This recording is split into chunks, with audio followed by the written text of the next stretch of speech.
Welcome to our Tuesday, June 21, 2016 edition of the Government News Brief. In the news, relief efforts continue in flood-affected Region 5 communities, security guard companies violating labor laws to be sanctioned, Kewanee community is now being restored, and the Diagnostic Center to become a regional hospital. I am Azim Khan with the details of these and other stories. Stay tuned.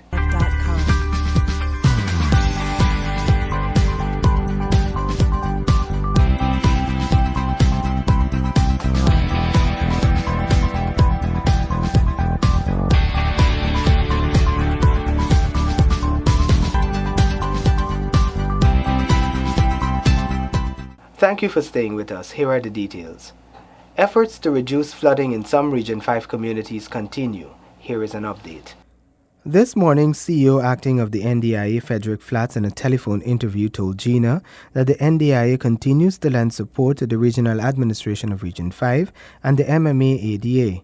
Flats said 3 pumps have been installed and are currently in working order. General Manager of the MMA ADA, Aubrey Charles, also reported that the pumps are working to drain the land. Charles was in Litchfield engaging farmers and affected residents. He spoke with Gina via telephone about the challenges. He explained that the pump at Mora Point is an irrigation pump and that it is not working at the moment. However, the pump at Pine Ground is in working order.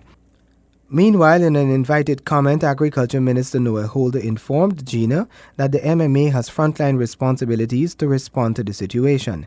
However, the NDIA is working along with the regional administration and the MMA to install additional pumps to drain the land. The Agriculture Minister further explained that the flooding in the Trafalgar Union areas has been compounded with the non-working pumps, which were vandalized some time ago. The Ministry of Agriculture's 2016 budget provided funding to fix one of these pumps. The works are expected to commence soon. Steps are being taken to ensure residents of Region 9 do not suffer water shortage in dry seasons.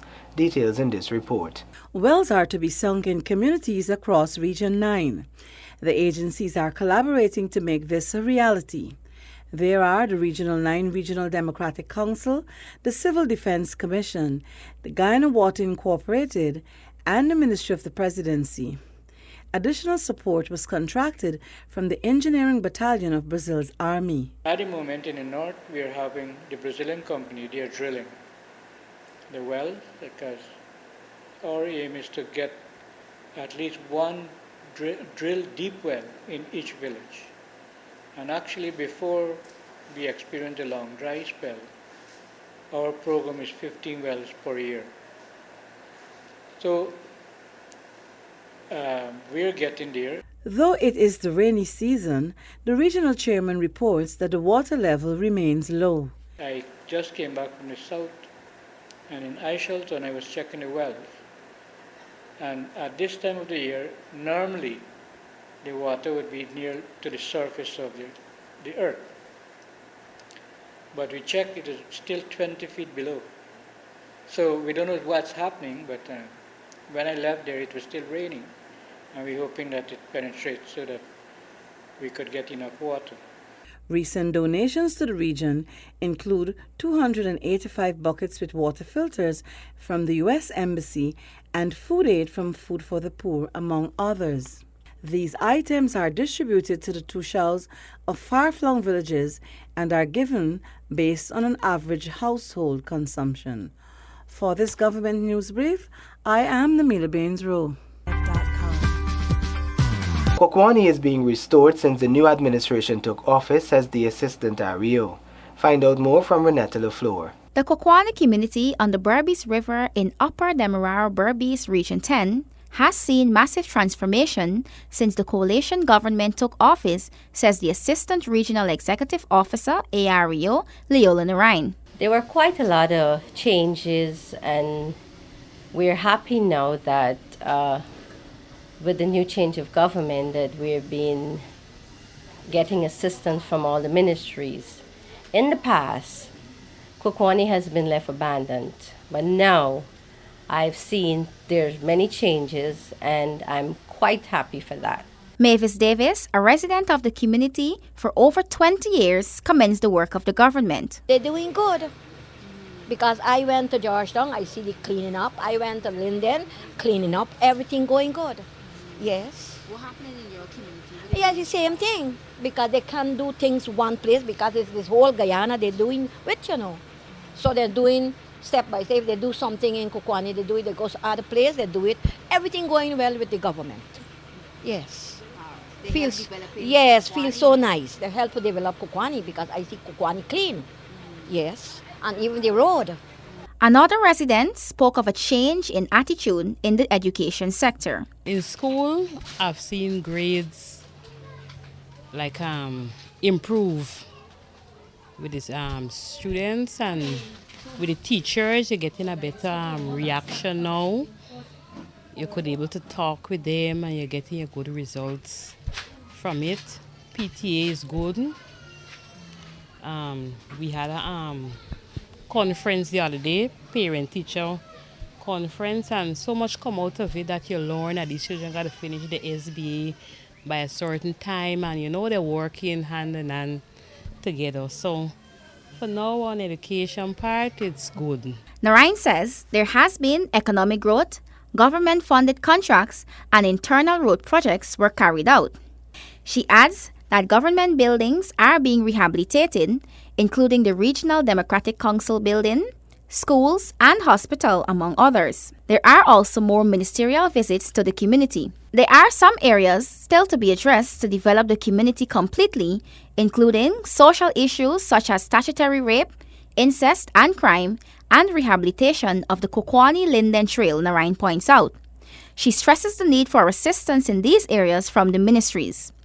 Renetta LaFleur for the Government News Brief.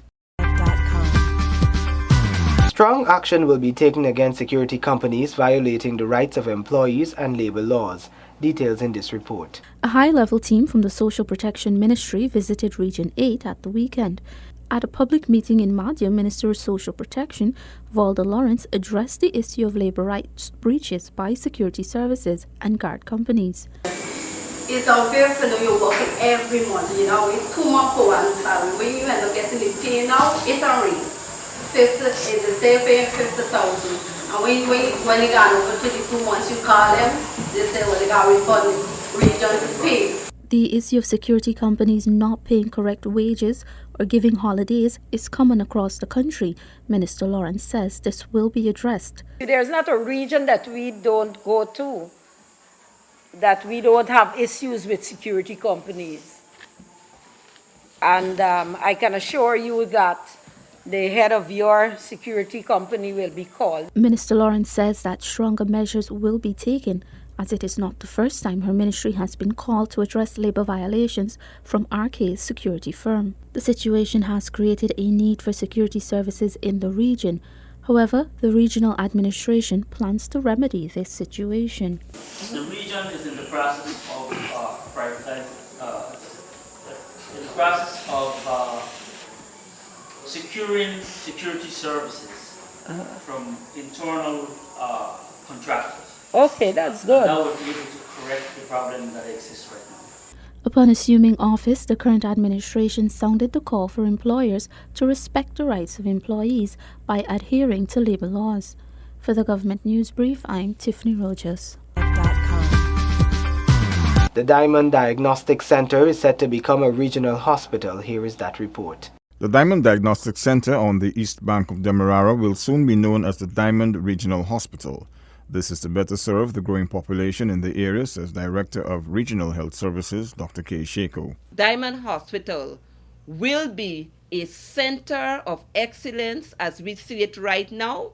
It needs to come up to that level whereby it's intended to be. It's intended to be a regional hospital, but for some reason it was underfunctioning. It was more at a level 3 service. But it's going to come to a level 4 service and one that is of excellence. The diagnostic center will be converted to accommodate the overflow of patients and reduce the number of referrals that are forwarded to the Georgetown Public Hospital Corporation.